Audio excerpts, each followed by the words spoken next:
महाराज जी से शिष्य ने पूछा कि गुरुदेव, ध्यान की अवस्था में हम जिन चीज़ों को देखते हैं वो यथार्थ सत्य होती हैं। गुरुजी ने कहा कि हाँ, ध्यान की अवस्था में हम जिन चीज़ों को देखते हैं वो यथार्थ सत्य होती हैं, क्योंकि जिस समय हम ध्यान करते हैं तो हमारी सारी शक्तियाँ एक जगह एकत्रित हो जाती हैं, जो हमें आगे बढ़ने का अवसर प्रदान करती हैं। उड़ीसा में एक बहुत बड़े व्यापारी थे। उनके एक पुत्र था जिसका नाम देव इंद्र था। देव इंद्र को बचपन से ही धार्मिक पुस्तकों को पढ़ने और भगवान की पूजा करने में अत्यधिक आनंद की अनुभूति होती थी। वो हमेशा भक्ति और ज्ञान की स्थिति में ही लगे रहते थे। एक दिन जब वो ध्यान की स्थिति में बैठे हुए थे तो उन्होंने देखा कि वो माता यशोदा के पास पहुंच जाते हैं। जब वो माता यशोदा के पास जाते हैं तो उन्होंने उनको गले से लगाकर पूछा कि माता, श्री कृष्ण कहाँ हैं?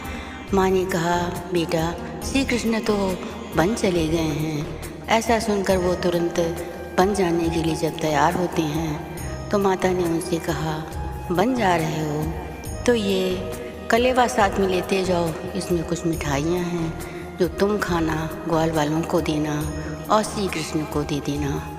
ये सब सुन कर के वो कलेवा ले कर के वन की ओर चले जाते हैं। वहाँ जाकर उन्होंने श्री कृष्ण के दर्शन किए और श्री कृष्ण को प्रणाम किया और कहा कि प्रभु, ये सब चीज़ें माता ने दी हैं, इनको आप खाएं, ग्वाल वालों को खिलाएं।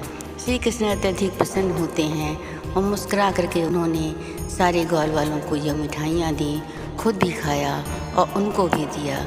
जो वो मिठाई खा रहे थे कि अचानक उनका ध्यान टूट जाता है। जब उनका ध्यान टूटता है तो उन्होंने देखा कि उनके हाथ में वही मिठाई थी जो श्री कृष्ण ने की माता जी ने उनको दी थी। अत्यधिक आश्चर्य का अनुभव उन्हें होता है कि ध्यान की अवस्था में देखी गई जो भी चीज़ें होती हैं वो इतनी यथार्थ और सत्य कैसे हो जाती हैं। ऐसा विचार कर उन्होंने अपने माता पिता से आज्ञा ली कि माता, अब मैं तपस्या करने के लिए जा रहा हूँ। मैं किसी माया मोह के बंधन में नहीं पड़ना चाहता। माता पिता ने उन्हें तपस्या करने की आज्ञा दे दी। वो तपस्या करने के लिए चले जाते हैं। इन बीचों उन्होंने बहुत सारे संतों का सानिध्य मिला और उनसे उन्होंने बहुत कुछ सीखा। 24 वर्ष की आयु में वो उज्जैन पहुँच जाते हैं। उज्जैन पहुँच करके उन्होंने अपनी तपस्या करना आरंभ कर दिया। 14 वर्ष तक लगातार तपस्या करने के बाद एक दिन भगवान श्री कृष्ण ने उनको दर्शन दिए और उनसे कहा कि तुम्हारी भक्ति बहुत ही महत्वपूर्ण है। तुमने ध्यान लगाकर जो हमारी ये भक्ति की है उससे मैं अत्यधिक प्रसन्न हूँ। मैं तुम्हें एक मंत्र देता हूँ। इस मंत्र का उच्चारण करके तुम सदैव मोक्ष की प्राप्ति करोगी। इसके बाद भगवान श्री कृष्ण ने उनको वो मंत्र दिया। उस मंत्र को पढ़कर उसी का जाप करना उन्होंने प्रारंभ कर दिया और इतने में भगवान श्री कृष्ण वहाँ से अंतर ध्यान हो जाते हैं।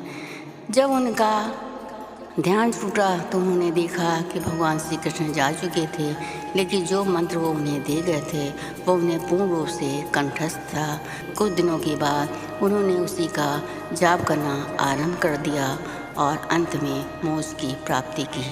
इसके बाद महाराज जी ने कहा कि ध्यान की अवस्था में जब शिष्य अपने गुरु के आदर्शों का पालन करता है और अपने भगवान के आदर्शों का पालन करता है, उनके बताए हुए रास्ते पर चलता है, तो ध्यान की ऐसी स्थिति बन जाती है कि मनुष्य की आंतरिक शक्तियाँ जागृत हो जाती हैं और वो समाधि की स्थिति में पहुँच जाता है। उस समय वो जो सोचता है वही सत्य होता है और वही उसके जीवन को सार्थक और सफल बनाता है।